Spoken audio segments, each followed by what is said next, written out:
When you're fresh out of college or university, many of us experience immense career and life confusion because we're used to having a safe bubble with freedom and exploration with somewhat of a structure. There's also a unified approach to a common goal, which is graduation. As we inch closer to it, there's this dark cloud that arises over what we are to do next with our life and what makes us fulfilled. Not to mention the mounting expectations from others and ourselves. Our 20s promise us choice and change with so many curveballs, whether they are personal or professional, and we're trying to discover who we are. There's this pressure to grow up and begin acting like an adult and leave your old self behind. This can be incredibly stressful and maybe even overwhelming. This is basically what is called post-graduation blues. Before we even begin, it is important to know that you are not the only one, even if you seem to lose friends once you leave the four walls of your college campus. The first factor that contributes to your post-grad blues is your splintering social circles. I moved a bunch of times for school and work from the Middle East to the UK to the US, and my environments changed and my social circles changed. But I realized that even if you might shed many relationships, you tend to hold on to the most meaningful ones.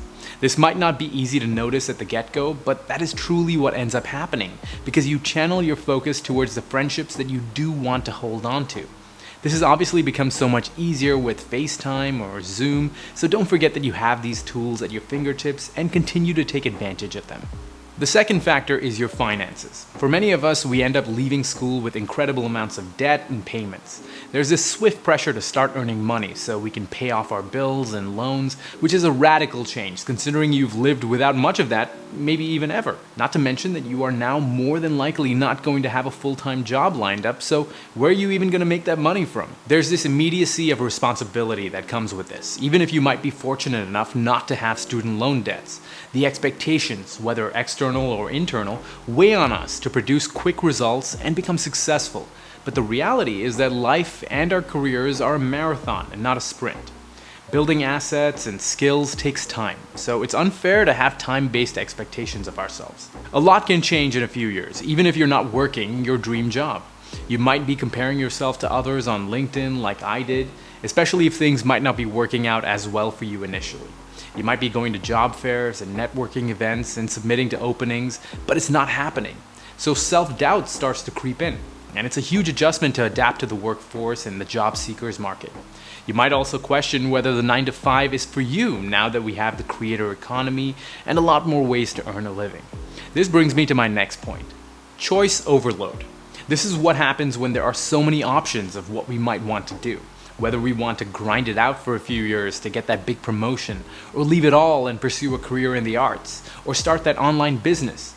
So many avenues leave us with something called analysis paralysis, where we can't really decide what to do out of fear that it might be the wrong choice.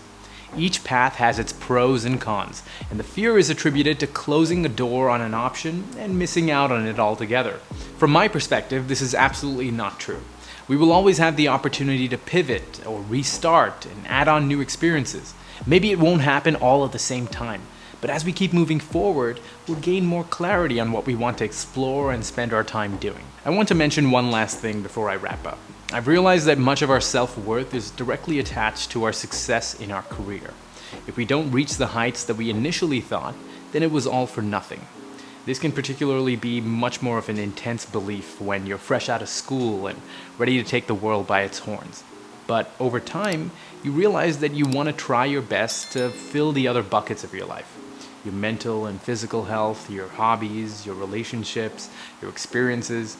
All of these things form pieces of who you are just as much as your career does. And you need to diversify who you are and not depend on just one part of your life to define yourself, because that can cause you to run into trouble, especially if it doesn't pan out exactly as you planned. Alright, I hope this helps. Leave me a comment below with what you struggle most with upon graduating school.